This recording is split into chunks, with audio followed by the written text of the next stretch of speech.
Hello, everyone, and welcome to Grid Tonight. My name is Joe, and I'm joined today with Kobe Lambeth from thepodiumfinish.net. Kobe, how are you doing today? I'm doing great, Joe. It's kind of wet down here in North Carolina and also South Carolina as well in the Darlington area. So yeah, although it's wet out here, I'm glad to be on here tonight and ready to talk some great racing news with you. What started as just talking about some great racing news extended to pre-race and post-race coverage with Grid Live. And welcome to Grid Live. I'm hosting today with Kobe Lambeth. Along the way, we made some friends and add some new members to the Grid Network team. We've also had the privilege of interviewing great drivers, Hall of Fame worthy drivers from different disciplines across the motorsports world, aspiring drivers looking to make their way up, and some of the biggest names and champions in all professional motorsports. Alex Pillow, welcome. How are you doing today? I'm doing great. And along the way, we have made a purpose to have one of the most diverse teams of motorsports journalism to bring different perspectives and share their love of motorsports. As the team grew, we covered everything from Abu Dhabi 2021, the extended show, the most recent roundtable with some very heated topics.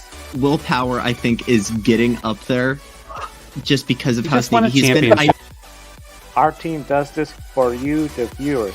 Without you, we wouldn't be here. So from everyone, a big thank you to you, the viewers.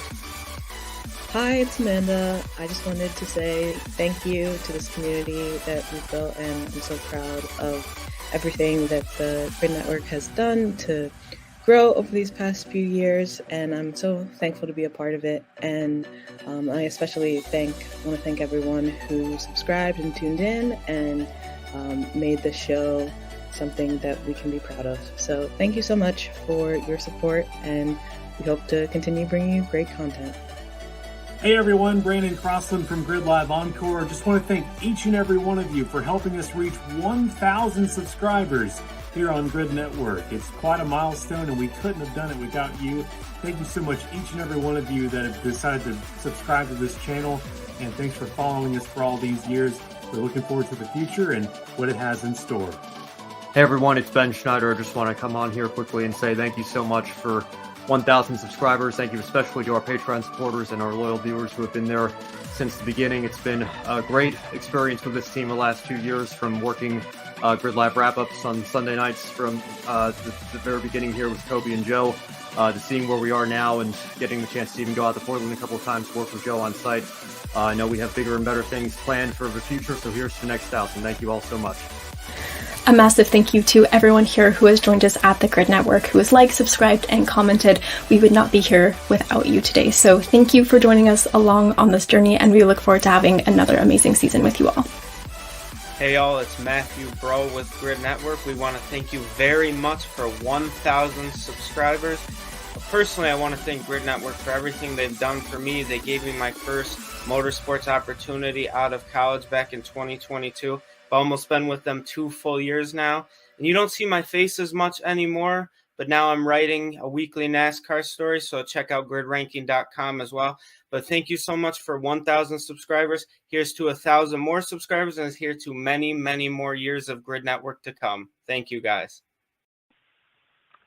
Hey, this is Jackson Lambros from Grid Network and Outlet Media, thanking you from the bottom of our hearts here at Grid for 1,000 subscribers. It's insane how far we've come in just the short time we've been doing this all together, and I'm so excited to see where this team goes.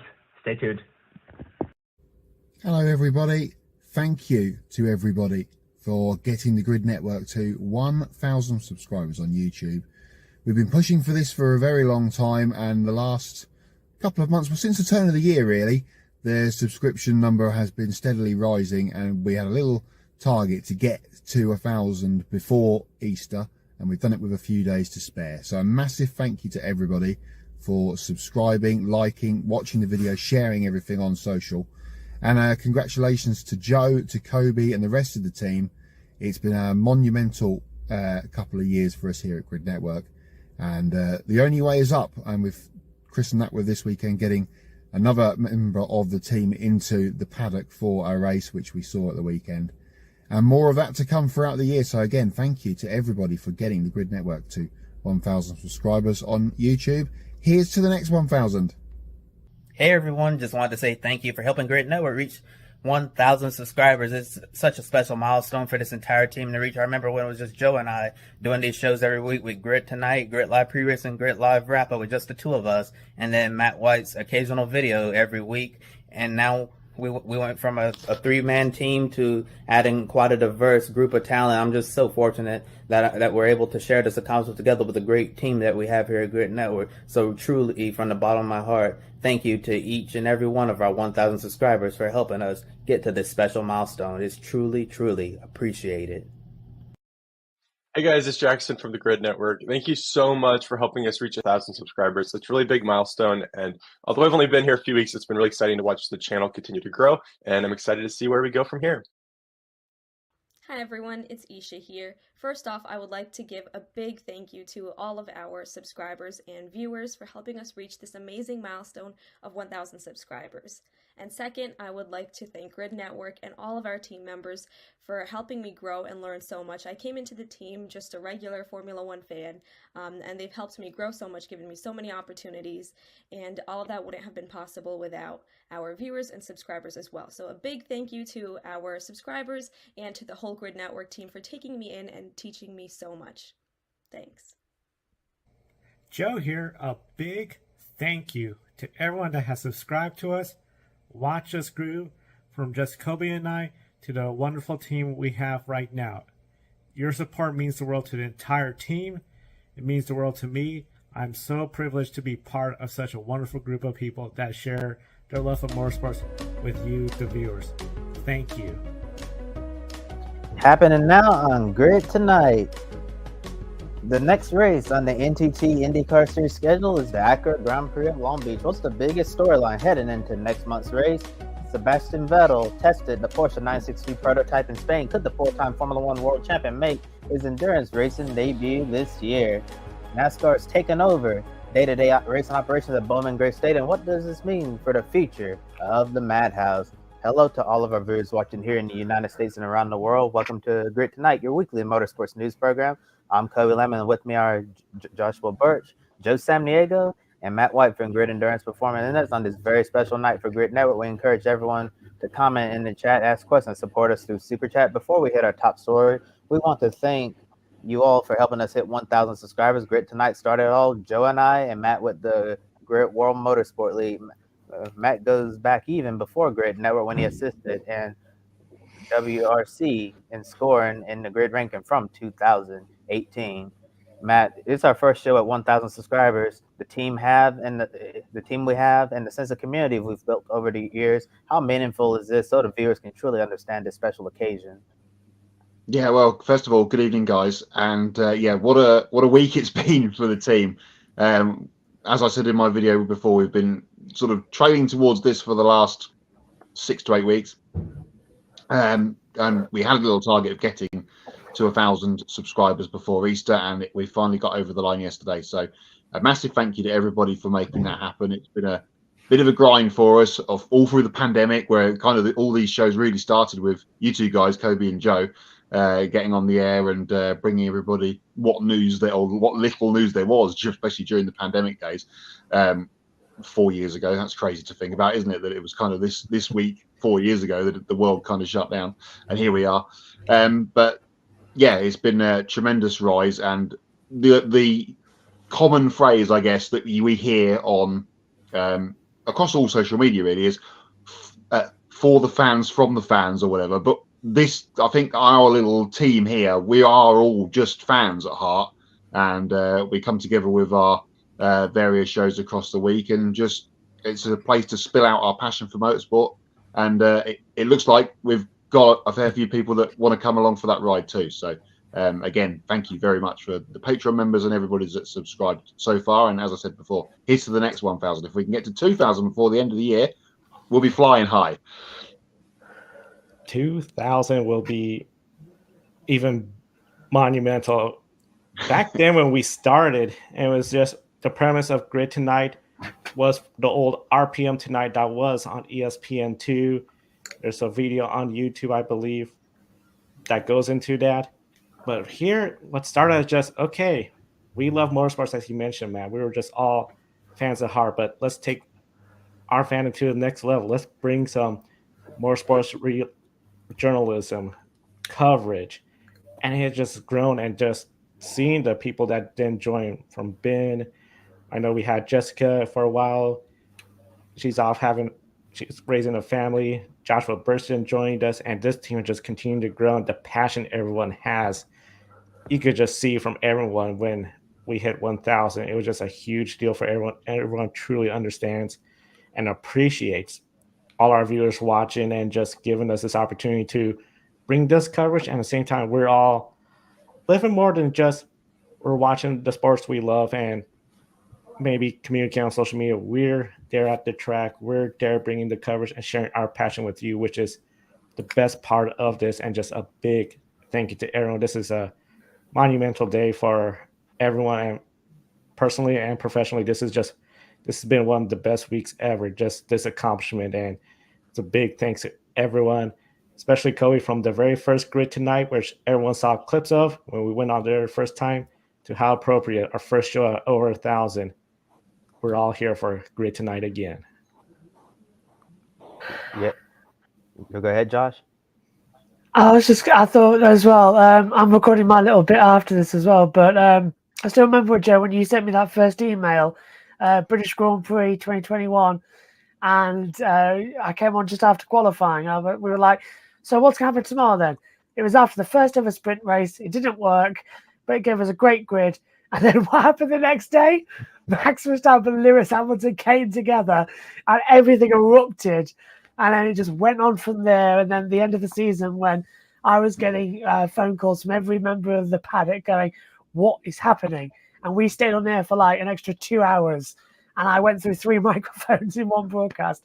It's been brilliant. Now hosting the Grid Tonight show as well as sort of my main focus, because work has got massively complicated over the weekends. So I'm delighted to be alongside Kobe. And then Matt, you joined full-time live once again, which was brilliant. And all the guests that we have on, all the wonderful team. And I don't know, you don't know as well how much joining the Grid Network has allowed my own YouTube channel to become more of a family oriented as well, because everybody here also hops in the commentary box. So we get to commentate and we get to report on it. And it's fantastic. And I love every minute of it. Yeah, it's totally been a dream come true to be able to put a team together like this at Grid Network. And I'll be honest, this is not even something that I even envisioned doing with my life. And Joe, you remember both of us were unemployed when this was started back in 2020. Yep. During the pandemic, we didn't have anything else going on. And here's a funny story. Joe sent me an email the first time, and I had no idea who he was, so I didn't even reply to it. I'm just like, I don't know who this guy. I was like, who is Joe Samniego? I don't know this guy. I'm not even going to respond. And then he emailed me a second time asking me to, join him on the air. And then I said, hey, I don't have anything else to do. I said, why not see how this goes? And I guess they say the rest is history. And I can't help but imagine if I ignored Joe's email the second time, there's a chance, that this probably would have never happened. Will you agree with that, Joe? Yeah, I mean, that's the thing from just recording solo. That is such a lot of work, and there's just no way. I mean, the experience you brought to the Grid Tonight is like, hey, we got something special. The chemistry was there with the two of us. That was the motivation. And Grid Live, now that's been going strong. So definitely, it's a team effort, and just grateful you opened the email. Yeah, I'm glad I opened the email as well. And this is more than just a team here at Grid Network. It feels like a family as well. We come from all different backgrounds and places all across the world, but at the end of the day, we all still come together and share our joy of motorsports together as a team, and also with everyone else watching back home. Like you were saying earlier, we're all fans at heart of motorsports. We do this in a professional manner, but at heart, we're all fans. We enjoy sharing our passion for motorsports with all of our viewers watching all around the world. And it's just a really special thing to be able to reach 1,000. I had no idea that we'd ever get to 1,000 subscribers. So to finally achieve this is truly, it's just really special. And I'm just so grateful that I'm able to share this accomplishment with everyone. on this team, because each and every person at Grid Network deserves a ton of credit for our success. And I'm going to read some comments in the chat room from members of the team, both past and present. Adam Lemery says, congratulations to 1,000 subscribers. Proud to be a subscriber and supporter. Cheers, everyone. And thank you for your contributions to Grid Network as well, Adam. We've truly appreciated you being on the air with us for during the earlier days of Grid Network, and your continued support through the chat room. Yeah, so your support truly means a lot. And then Jackson Lambert said that you wouldn't be able to do what you've done without us. Yeah, thank you so much for letting me be a part of this a lot. We appreciate you as well, Jackson. And then Ben Snyder says, hey, team, proud of what we've achieved together. Here's to the next 1,000. Yes, now we were on the road to 1,000 for the longest time, and now we're on the road to 2,000. Hopefully it doesn't take as long to get to 2,000 as it did to 1,000. More comments from Adam saying, Ben, who's proud to work with you in the past. And then Jackson said it was cool to work with you at JB Motorsports with Josh. Yeah, and especially it's because it's, as I said earlier, all the members of the team here are sort of cherry picking and say, right, you free? Come in the box. And they sort of get dragged in. And Joe, you know, you've been dragged in at Le Mans several times, and Daytona. Matt, you were just on with us at the weekend doing Sunday, yeah. NASCAR. And it's just brilliant because it usually if somebody comes to the commentary box for the first time, you never know what they're going to work with. Here, we all work with each other. We know exactly what we're doing. We know exactly what to throw to each other. And, excuse me, I'm choked up now. Isha joined on Saturday morning for qualifying in Australia. And that was her first ever commentary. And everybody agreed afterwards, instant pro. Knew exactly what to talk about, knew exactly where to go. And she was nervous going into it. I was like, no reason to be. It's exactly the same as doing the Grid Network show. And she was absolutely fantastic. Adam as well, being in the commentary box as well, has been a lifesaver several times. And you all know as well, the information that Kobe, me and you, when we messaged, I'm like, what's going on this weekend then? What's the hashtag? What's the news going on? Joe, I did the same with you as well. And Matt, every time we come up with the Hots or Not segment as well, I love every single second of it. And it's weird, isn't it, guys, now that we're sitting here at 1,000, and it feels like as it should do, a celebration show. It feels like we've been on the air and this is like the reunion special and everyone's coming back, because we've got such a massive team now. And not everybody's on all the time, but in our Discord calls and all that lot, and in our text messages, everyone's still there day after day, bringing us all information. You may not see it at home, but everybody is still part of the family back in the group chat. So they're all still there. Now, should I put my glasses on and should we get to work, boys? That's the way we need to be. So, let's get it with our top story this evening as well. So, according to Marshall Pruett from Racers.com, multiple sources have told him that NASCAR is trying to acquire a 50% stake in the Acura Grand Prix of Long Beach. Now, this stake became available after the passing of the late Ken Krovenhoven, and now, as well, it seems like NASCAR is attempting to make a move to Long Beach. Now, Ben Kennedy, Senior Vice President of Racing Development and Strategy at NASCAR, told Racer that the Southern California market is important to NASCAR, adding that they've looked at several tracks in the area, but declined to specify which ones. Now, the link to this article is in the video description below, and the photo taken there by Travis Hinkle from Penske Entertainment. Matt, starting with you on this one as well, do you like the idea of NASCAR potentially racing at Long Beach, and could they take a bit of a shine off, and could they coexist there with the IndyCar race? You know, I don't think so. I think obviously we've got the Brickyard 400 coming back this year. That's a big deal to have the stock cars back on the oval where they belong. But I was skeptical about Chicago last year and how that would play out. And of course, we all know what happened with the weather issues and such like. Let's hope that NASCAR get that race off this year without all that drama with delays and flooding and everything else that happened last year. And that can be their street track, that can be their thing. But to go into Long Beach, the longest running street track in the States, and there's been many over the journey of IndyCar. You think of places that we don't go to anymore, like Vancouver, Cleveland at the airport, Baltimore. They've all disappeared or merged or formed in various things. Long Beach has been the constant since the Formula One days back in the 70s and 80s. And then IndyCar obviously took it on once the F1 paddock moved away. And if you think about the IndyCar calendar, you've got the 500 and then you've got Long Beach. They are the two pillars of IndyCar to me. Obviously, there's some other big races as well during the season. But they're like St. Pete, for instance, is another one that could be maybe thrown into that category, and we had that a few weeks ago. But I just can't see NASCAR and Long Beach. It just doesn't sound right to me. And what they have to make, surely they'd have to make huge track changes. I mean, even the picture we had up just before there of the fountain section, I mean, that's narrow for Indy cars and for sports cars when we have the IMSA race there on the Saturday. You're behind you, exactly right there, Josh, with what you've got there at the fountain and the hairpin as well. It's just not going to happen. They've made changes to that part of the track previously to aid the opening up of the left-hander before the right there at the hairpin, which has helped. But be a car park on every lap. It would be a car park. I just cannot see, if this is a thing, which seems to be, and we know that NASCAR want the Southern California race. We know the storied history of Auto Club Speedway over the last couple of years. We've had the clash at the Coliseum, which has run to the end of its 3-year deal. Not 3 or 4 weeks ago, there was some stories doing the rounds about maybe going to Dodger Stadium. So they are pushing very hard to get a race in that part of the world, which, it's a big market. But going to Long Beach, no.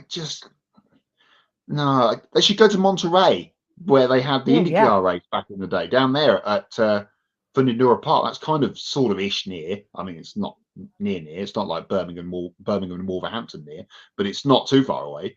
That's a proper wide track with some runoff area and that kind of thing. But I don't know. That's probably a pie in the sky idea. But I just don't see this becoming a thing. But they are pushing for this Southern California race, and maybe they've run out of alternative options for a new race, and now they're having to try and find something that's already got its foothold.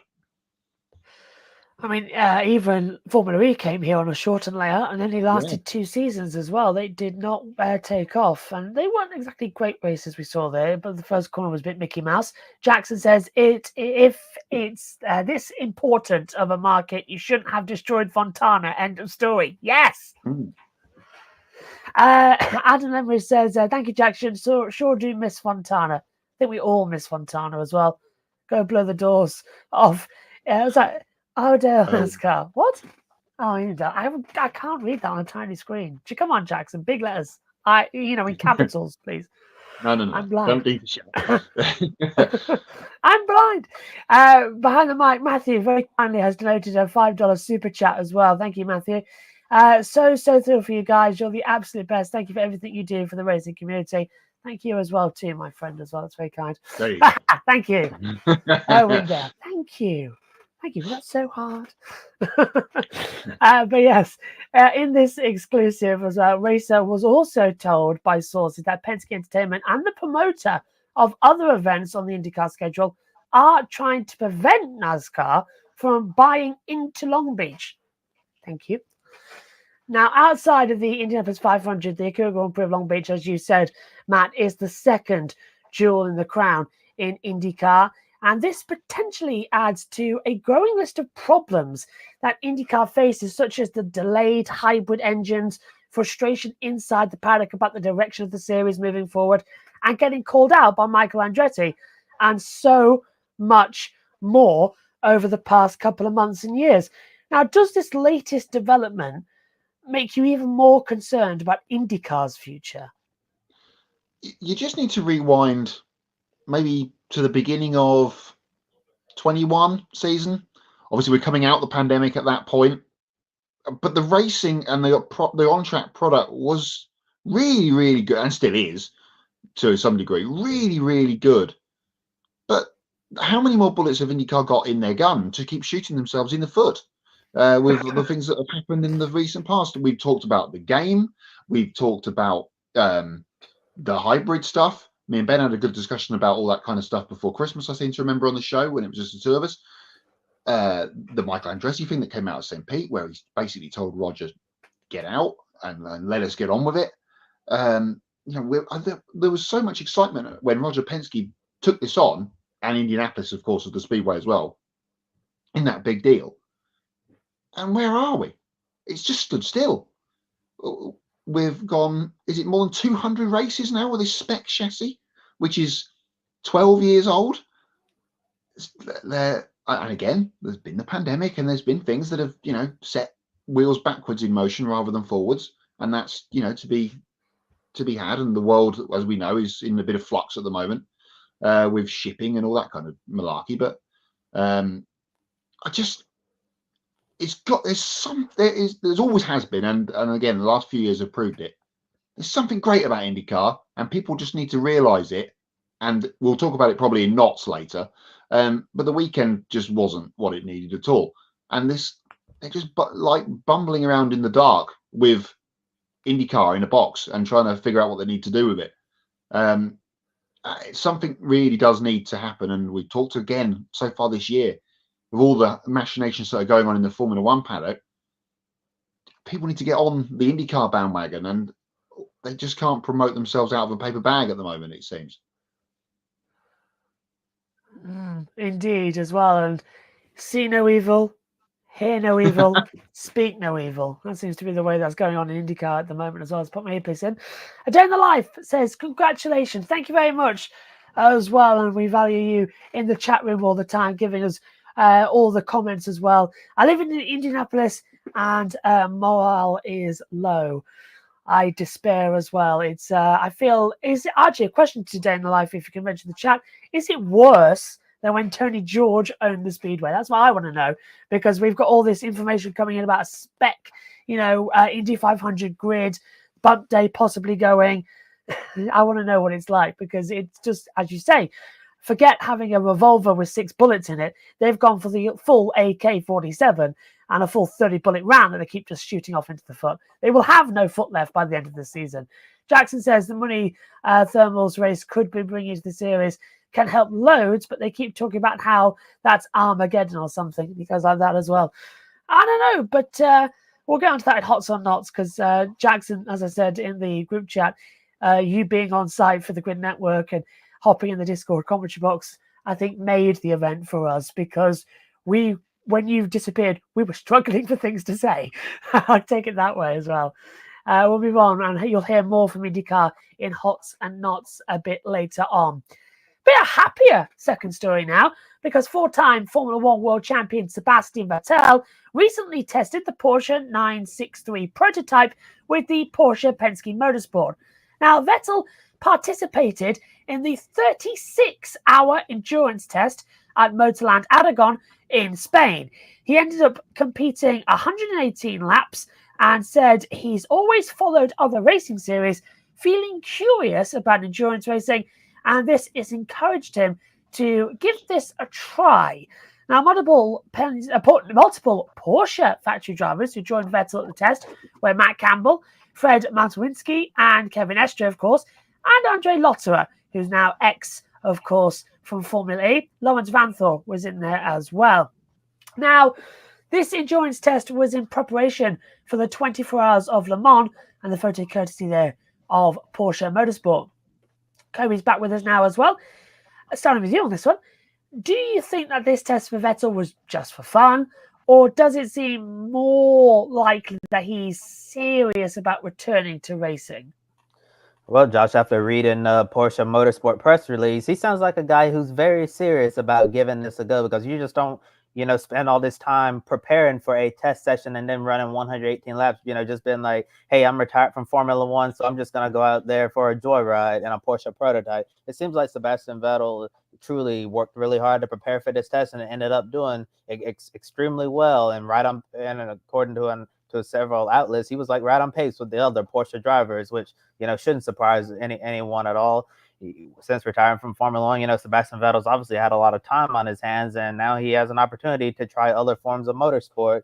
I remember when he teased the IndyCar, he said that if he could race at one place in IndyCar, will be at Road America, and that's when Graham Rahal came out and be like, "Hey, Sebastian, we can get an extra car ready for you at Road America if you want to give IndyCar a go." And I still wish that would happen at some point. It'd be nice to see Sebastian Vettel run an IndyCar race at Road America, but right now it seems like he's very interested in endurance racing, and I think it would be awesome if we see him at the 24 Hours of Le Mans later this year or other World Endurance Championship rounds. But it really does seem like that this was more than just a test. That is something that he's very serious about, and we'll see what comes from it.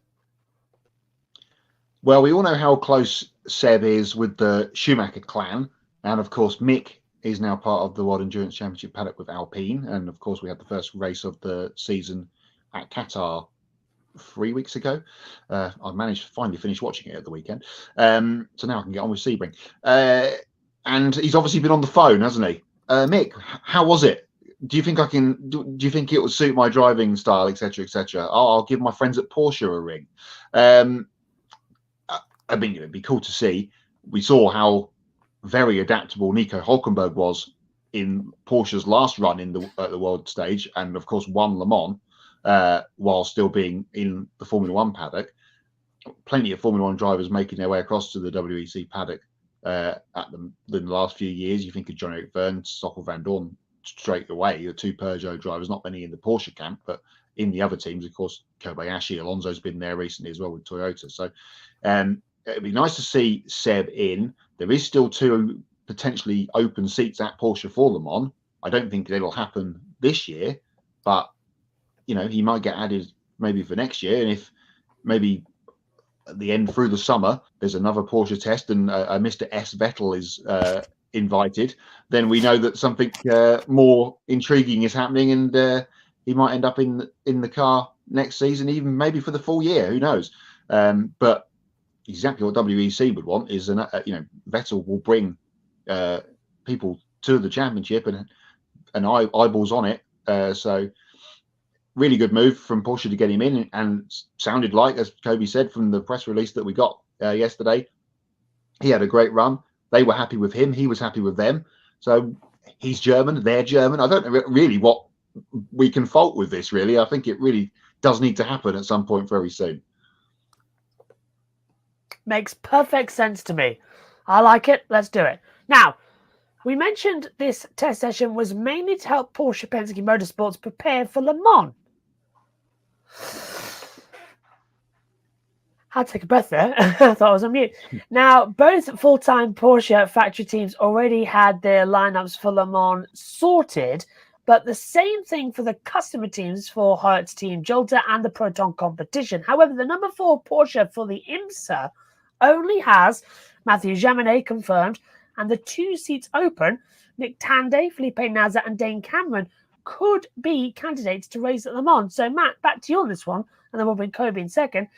Is it possible that Vettel could make his Le Mans debut with Porsche and take one of the final unconfirmed seats? I think there's a chance. If they don't take the Bedford Bullet, Nick Tandy, then a former winner of the race, then that's madness. So just a waving of a local flag for me here. But we'll see, because, of course, we've got the test day at the beginning of June, a couple of weeks before the race. If he turns up there, then it really is on the go, because they need to get I think it's 10 laps in the daylight and then 10 laps in the darkness from memory. Someone will hopefully watching will pick me up on that. I think it's something along those lines, Josh will probably remember from last year. So you have to get your rookie laps in, a bit like the rookie orientation at Indianapolis for the 500. It's a similar deal. So he'll have to get his laps in. And yeah, I think if he rocks up at the test unannounced, perhaps, and we'll just get some social media stuff on the morning of the test. Oh, look who's here! It's Sebastian Vettel. Then maybe that, if there's still obviously the lineup's not confirmed, but Jenson Button was another name I negated to mention, of former Formula One drivers. He's in the Jota team this season, so in the Porsche. So another man that Seb could be on the phone to, going, how is the car in a race trim? So I mean, anything's possible at this stage. I think we sound like just speaking for maybe the two or three of us. I think we're all for it. So let's hope it happens. And someone else is all for it is Adam Limmery in the chat room saying Seb at Le Mans. That would be awesome. Totally agree with that, Adam. And looking at the two unconfirmed seats for Le Mans in that extra Porsche that was granted entry from the IMSA WeatherTech Sports Car Championship, it's hard to look at, Nick Tandy and a Felipe Nasr, considering how fast they are, and be like, yeah, we need to just pick one of those and sideline the other. So it will be unfortunate if one of those two get left out. I have a feeling Dane Cameron, out of all of the others, he's just glad to be back racing in IMSA this year in the United States. So he might be okay, sitting out the 24 hours of Le Mans. But when you have Tandy and Nasr, I'm like, man, do you really want to bench one of them for Le Mans for Sebastian Vettel, or do one of the drivers from the customer Porsche get punted out for Vettel? I find it hard to believe that one of the two factory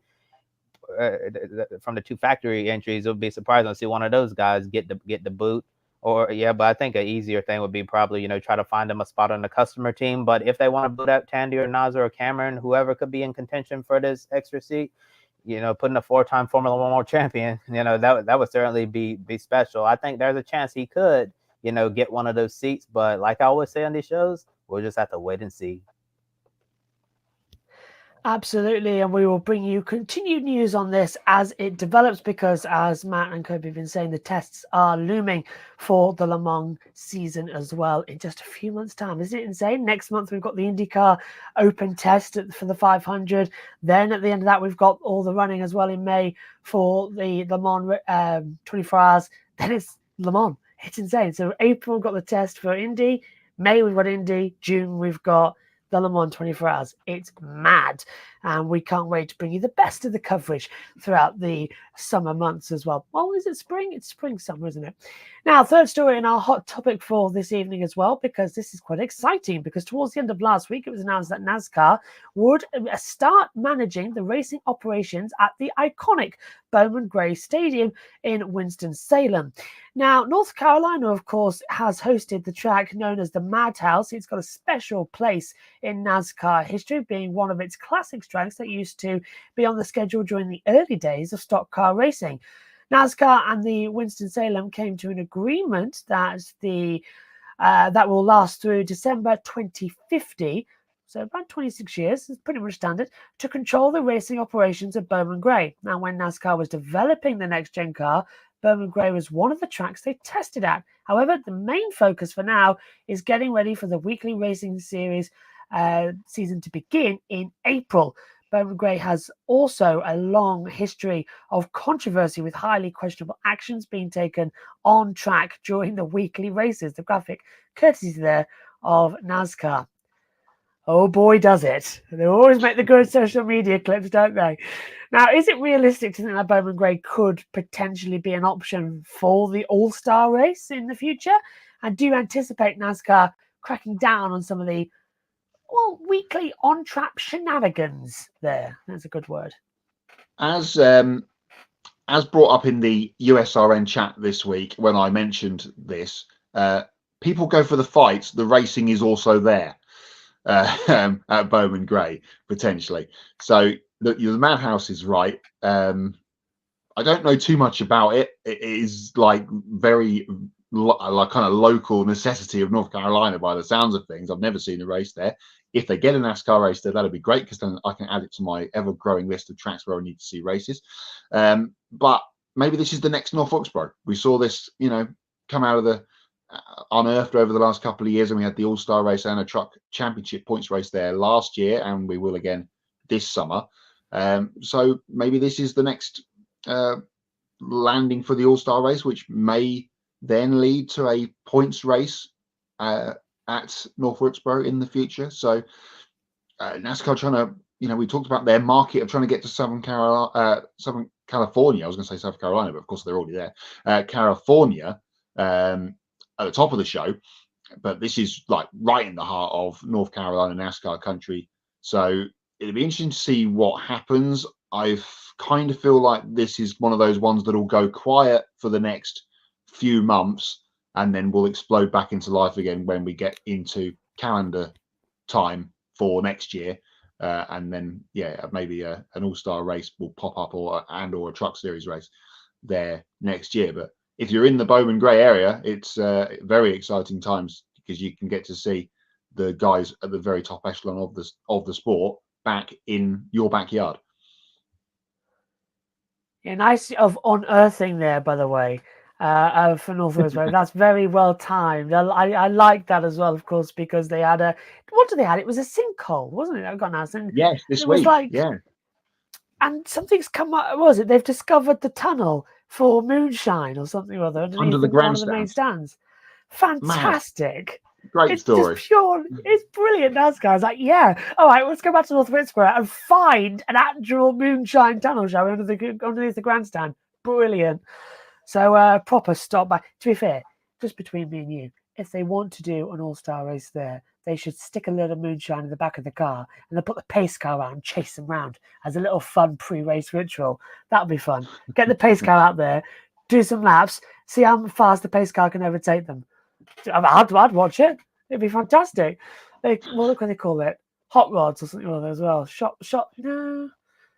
Moonshine runners. Moonshine runners. But I'm trying to think of one with a pace car NASCAR thing as well.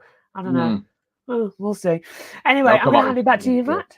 Yeah, we'll come up with something. That's a pay into the Grid Network. We've got that for 1,000 show idea. There you go, NASCAR. You can pay us for that free of charge. Now, I'm going to hand it back to you, Matt, for the latest of the Grid EPI update. Thank you, Josh. And we've had the first big European endurance race of the season this weekend just gone. It was at Mugello, the first European round of the Creventic 24-hour series. And it was won by Team Elite Racing, driving their Porsche. Lucas Grunwald, the brothers, Jesse Van Coit and Dan Van Coit, and Max Van Spunteren, easy for me to say, the Dutch team, getting their first victory. That means we're only one more week away from being able to announce right here on the show next week, week 1 of the 2024 Grid Endurance Performance Index. We will have a leaderboard for you, the top 10 and the top 50 as we were running throughout last year. It'll be on the show next week, and that will lead into the grid ranking for 2024 coming out after the Suzuka weekend for Formula 1, which is in 2 weeks' time. So big couple of weeks for the ranking side of things, which is all the way back when we had 0 subscribers. That's where we came from, and we're just ticked over the 1,000, as you can see at the bottom of the screen, and you've heard all about at the top of the show. So European racing happening at the end of March. Great. That means it must be spring in Europe, and the next Grid Endurance Performance Index stop is on Monday, Easter Monday, at Alton Park, when the British GT Championship gets underway with 2 one-hour sprint races, bringing the winners from that as part of week 1's Grid EPI update on the show next week. Now it's time to go to Kobe with some more of the week's headlines. Thanks, Matt. Time for some more motorsports news from around the world. Zak Brown will continue in his role as McLaren CEO until the year 2030. He initially joined McLaren in 2016 as the executive director of McLaren Technology Group and became the CEO in April 2018. In a statement, Brown said he's thrilled to continue leading McLaren and being a part of this historic race team, calling it a privilege to work alongside all the talented men and women across the different racing series that McLaren competes in. Additionally, he promised to continue pushing the boundaries of motorsport, and nobody knows how to do that better than Zak Brown, especially signing multiple drivers at the exact same time and creating, and creating quite a show that a lot of us, found very confusing. Ty Dillon will compete in 5 NASCAR Cup Series races this year with Kaulig Racing. His first race in the number 16 Chevrolet will be this weekend at Richmond Raceway. He'll make additional starts at Texas, New Hampshire, the Richmond Fall Race, and Kansas late in the year. Dillon said he's excited to return to the Cup Series and thinks Kaulig gives him the best opportunity to show what he can do on the track. Team president Chris Wright said it makes sense to lean on a veteran driver like Dillon to help out the number 16 team, graphic courtesy of Kaulig Racing. USAC Silver Crown racer Taylor Ferns will make her Indy Next debut with Able Motorsports. Ferns will run all 4 oval races at Iowa, Gateway, Milwaukee, and Nashville. She has competed in midgets, sprint cars, and Silver Crown while making history in several ways. Ferns became the youngest female driver to win a sprint car race, the first woman to win USAC midget and sprint car races at multiple tracks, the most Silver Crown starts by a woman, and the first podium finish by a woman in Silver Crown history. She was also the second woman to win a USAC title, which was the 2011 Regional Midget Championship. I'm sure you'll hear more about Ferns in future episodes of Women in Motorsports, photo courtesy of Penske Entertainment. Last but not least, Sammy Smith will compete in 4 NASCAR Craftsman Truck Series races. The Xfinity Series regular will drive the number 7 Chevrolet Silverado for Spire Motorsports. His first race in the truck will be next weekend at Martinsville Speedway. Smith will also make starts at North Wilkesboro, IRP, and Milwaukee. TMC Transportation will be the primary sponsor for Martinsville. Pilot Flying J has North Wilkesboro, and Golden Harvest will be on the truck at IRP and Milwaukee. Graphic courtesy of Spire Motorsports. And now I'm going to turn over to Matt for everyone's favorite game, Pick a Winner. Thank you, Kobe. Pick a winner back for Easter weekend special this weekend coming up. We've got a couple of events to pick from. We'll do the Cup race on social media at the weekend, of course, at Richmond. You can get your pick in by using hashtag pick a winner on the social media post when it goes up later in the week. But tonight we're going to do Formula E in Tokyo. They touched down in Japan for the very first time on Saturday, and it's Rally Safari for WRC. Finally, the WRC is back in action after an 8-week break this weekend. So we'll do our picks now. You can get your picks in the chat room and, of course, on social media across the weekend. But make sure you get them in, because that Tokyo race is Saturday morning for us Europeans. And, of course, Rally Safari starts on tomorrow. So you need to get that one in fairly swiftly. We'll start with Formula E in Tokyo. I picked Sebastian Vettel a couple of weeks ago in Brazil. That was a really bad mistake. A man that needs a bounce back after Brazil, though, is Nick Cassidy, and I'm going to go with him. I promise I'm not copying Matt, but I'm going with Nick Cassidy as well. And remember, Nick Cassidy used to race in Japan, and he was very successful racing in Japan Super GT, Super Formula. So I think he'll get a big welcome back to Japan victory when he wins the Tokyo E-Prix. Who you have, Josh? I've got Pascal Wehrlein as well after a bad couple of races. Porsche can hopefully get them back on the right track, and it's a very tight and twisty circuit. Historically, Pascal goes well on those, so I'm going to go with Wehrlein to get them quite good this weekend. Remember Diriyah getting a victory there? Same style of corners we've got coming up. WRC back in action, of course, as I said, this weekend as well, with Rally Safari back in its traditional March-April slot. It's been moved up in the calendar for where it has been the last couple of years. And by the sounds of things, we are going to get a lot of weather, and none of it good, over the weekend. So it could throw a big curveball in to Rally Safari is a curveball anyway, and if you throw in torrential weather in Kenya, that could prove troublesome. Kalle Rovanperä is back again this weekend in the revolving door of Toyota car number 3. I am going to go with a pick that could really spice up the championship if it comes through and wins, and that is going to be Oit Tanak to win for Hyundai. I think you're reading my mind tonight, Matt, because I'm also going with Oit Tanak to get the job done in Safari Rally King. I always loved this rally. So many beautiful scenes from this amazing rally. Is definitely one of the biggest fan favorites on the WRC calendar. Who are you going with, Josh? Are you going to make it unanimous?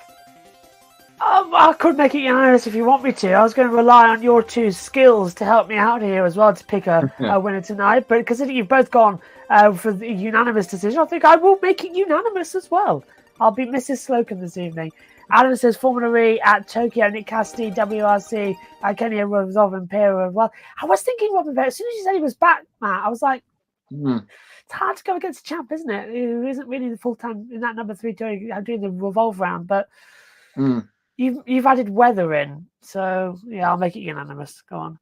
Well, I'll live to regret it, I bet.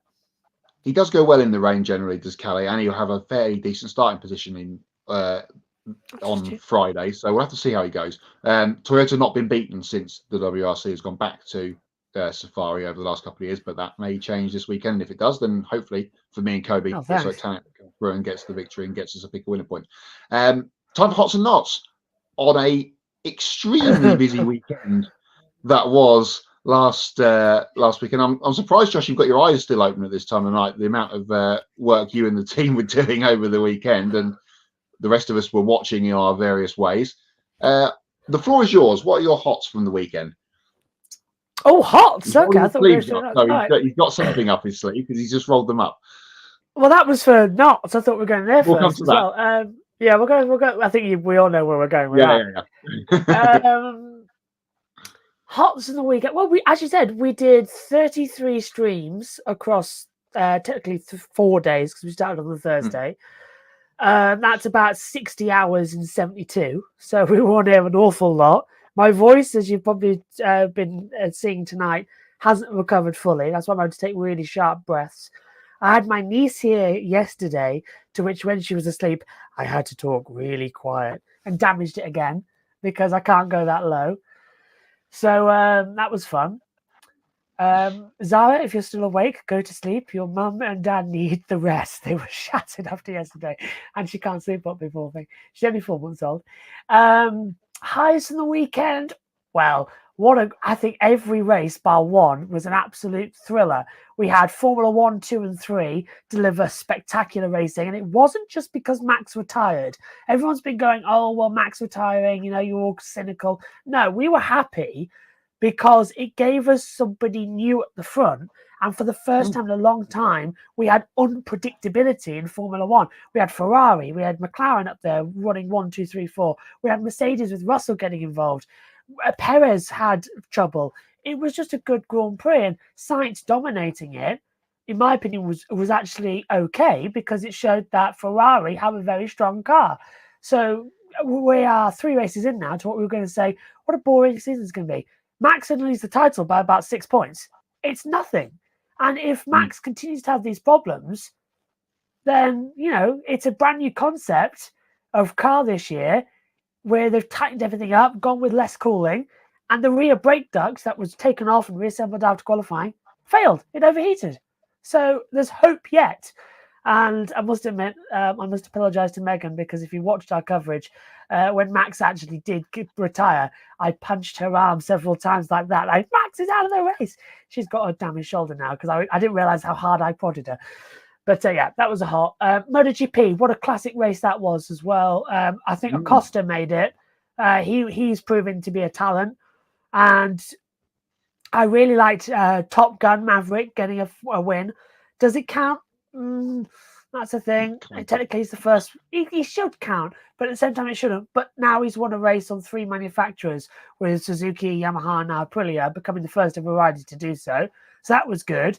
NASCAR, I thought was really good, bar stage 2 and 3 when I was running up and down the stairs like a yo-yo. You were. But I enjoyed it. It was a good race, and it keeps my exercise going. Although I've fixed that now because I'm getting Megan's laptop, so we can actually have a bit of a relax. And I enjoyed it all. I've left NASCAR's commentary box not tired, and I thought I would.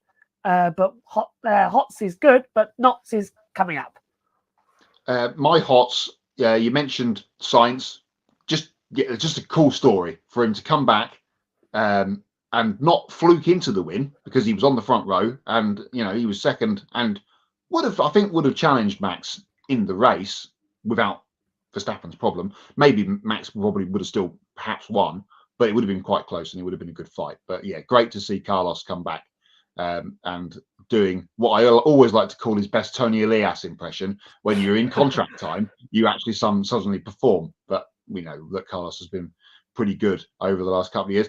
The coincidences of, what was it, Max not winning, Russell crashing, Sainz winning, Crofty saying, listen to the crowd just as Russell crashes, which happened in Singapore. And then this weekend, McLaren going well is good because it's good to see them back at the front. But because if you remember last year, they were terrible at the beginning of the season and they gradually got better. At Suzuka last year, they were very good. And that's next, and the car is so much better. So I'm looking forward to Suzuka in a couple of weeks because Lando and Oscar will be up there trying to get a win. Away from Formula One, after 2 years in the absolute doldrums at Walkinshaw Andretti United, Nick Percat back winning a race at Albert Park in the Supercar support races on the Sunday was tremendous. He's been doing the whole media round this week. Every podcast I've listened to, our guest this week is Nick Percat. Oh, I wonder why. So I've heard a lot from Nick so far this week, which has been good because he's a good talker and he's a good guy, and it's great to see him back at the top.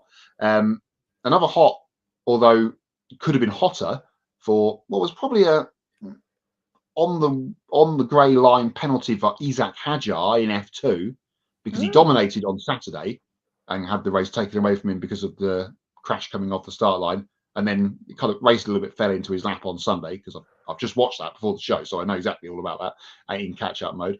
Spain, hot for Spain this week. Carlos Sainz, Alex Palou, Maverick Vinales,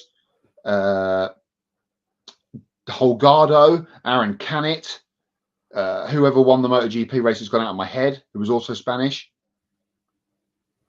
Martin, yes, thank you. Yeah. So even I struggled there because I can only Top Gun. There's been so much going on. A big hot for Spanish motorsport this week. They've just dominated everything. And we've had the Porsche test at Aragon, which we talked about earlier on. So all coming up rosy for Spaniards and Spanish riders and drivers.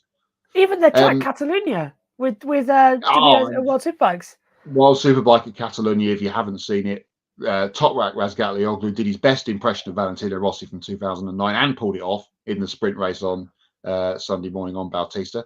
Before we get to Knots, Adam says hot going to the Xfinity race at Charlotte in May, so that's good to see. And you'll see our guy SVG. Nissan's livery for Formula E at Tokyo. I've not seen that yet. That So that good. is it the white like and red? Yeah, flowery? like a rose Yeah. float. Yeah. Yes, I do remember when they launched that. Actually, now you said that, and working with us on Sunday for NASCAR.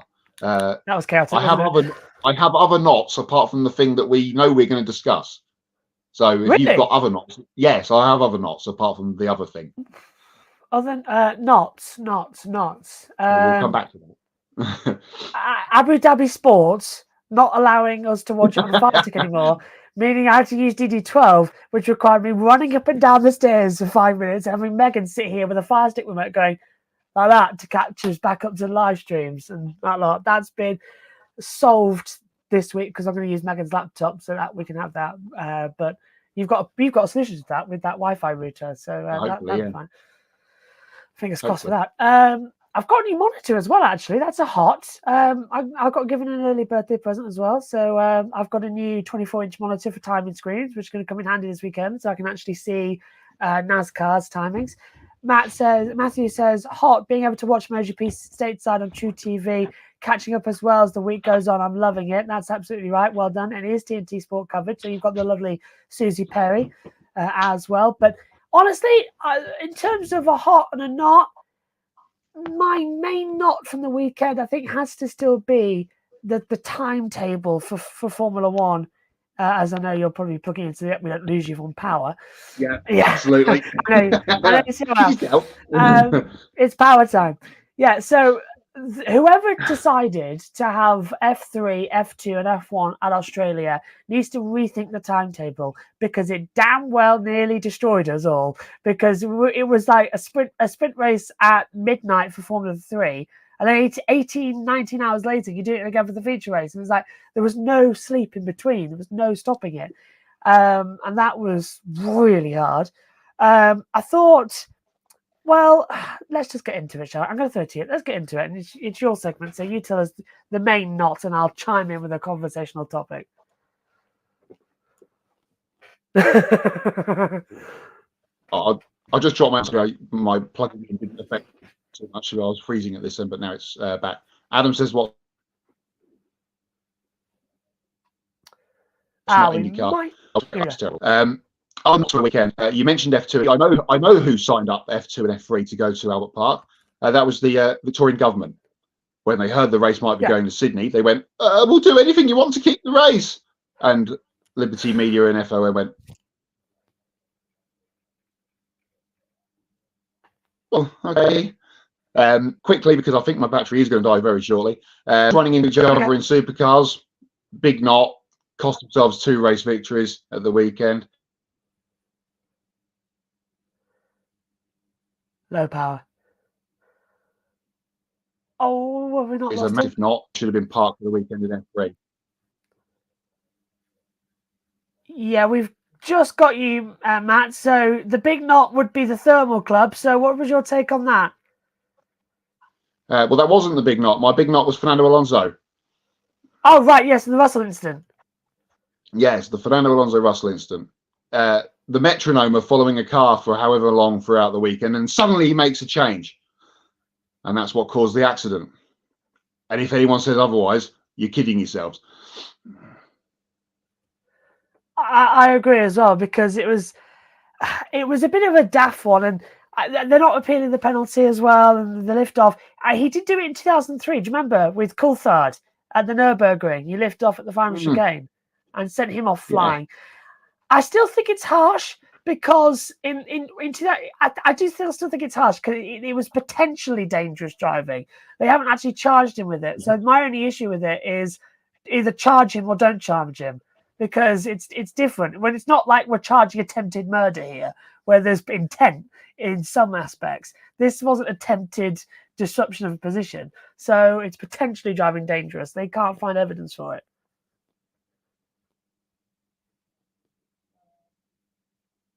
Slight lag.